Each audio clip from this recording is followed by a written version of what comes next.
ఈ యొక్క మానసిక ఒత్తిడి స్టేట్ యాంగ్జైటీ కారణం, ప్రజెంట్ సిచ్యువేషన్స్ కారణం. ప్రజెంట్ సిచ్యువేషన్ ఏంటంటే పిల్లలు ఎగ్జామ్స్కి పోతున్నారు. ఎప్పుడు ఎగ్జామ్స్ పోతున్నారు? పిల్లలు ముఖ్యంగా వాళ్ళు ఏర్పడేటువంటి ఎగ్జామ్ అంటే ఇప్పుడు దాదాపు ఒక 8 నెలల నుంచి 9 నెలల వరకు కంటిన్యూస్గా ఒక అభ్యసన చేస్తుంటారు. ఈ అభ్యసన చేసినప్పుడు ఇప్పుడు చేసేటువంటి ఎగ్జామ్ అనేది వాళ్ళ కొలమానం. అంటే గతంలో తను చదివేటువంటి చదువుకి భవిష్యత్తులో తను చేరాల్సినటువంటి గమ్యానికి మధ్య ఏర్పడేటువంటి ఒక ఒత్తిడి.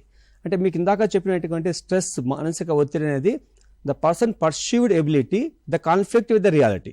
అంటే పర్సీవ్డ్ ఎబిలిటీ ఏంది? తను ఒక గమ్యం చేరాలనుకో, నేను మంచి మార్క్స్ సంపాదించుకొని, మంచి ర్యాంకు సంపాదించుకొని, మంచి గ్రేడ్ సంపాదించుకొని, మంచి కోర్సులో మంచి కాలేజీలో సీట్ పొందాలి. ఇది గమ్యం. తనకు కావాల్సింది ఏంటి? తన యొక్క ఎబిలిటీస్. ఈ 10 నెలల్లో తను చేర్చుకునేటువంటి సబ్జెక్ట్ నాలెడ్జ్ని క్రోడీకరించి ఈ యొక్క 3 గంటలు, 2.5 గంట 3 గంటల్లో ఇచ్చేటువంటి క్వశ్చన్ పేపర్కి అనుగుణంగా తను రాయగలగాలి. అంటే 10 నెలల్లో సంపాదించిన జ్ఞానాన్ని 3 గంటల్లో తను ప్రదర్శించగలగాలటువంటి ఈ యొక్క ఒత్తిడి ఏర్పడుతుంటుంది.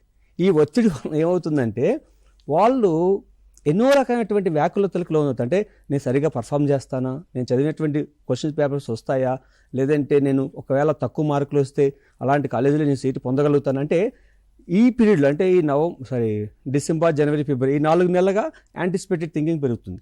ఈ యొక్క యాంటిసిపేటెడ్ థింకింగ్ పెరగడం వల్ల తను చేయాల్సినటువంటి పనులు తను చేయలేడు. దానివల్లనే ఈ యొక్క మానసిక ఒత్తిడి టెంపరీ అని చెప్పవచ్చు. ఎప్పటి వరకు అంటే ఎగ్జామ్స్ అయిపోయేంత వరకు.